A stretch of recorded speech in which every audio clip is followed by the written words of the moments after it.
আহলান সাহলান মাহে রমজান, লাইলাতুল কদরের রাত, রহমত নাজাত মাগফিরাত।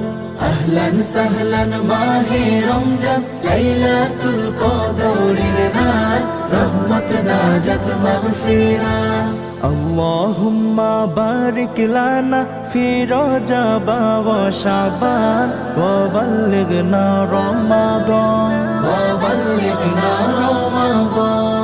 রমজানের প্রথম দশকে আল্লাহর রহমত নাজিল হয়, দ্বিতীয় দশে মহান আল্লাহ মাগফিরাতে মগ্ন হয়, গুনাহ মাফে মগ্ন হয়। রমজানের প্রথম দশকে আল্লাহর রহমত নাজিল হয়, দ্বিতীয় দশে মহান আল্লাহ মাগফিরাতে মগ্ন হয়।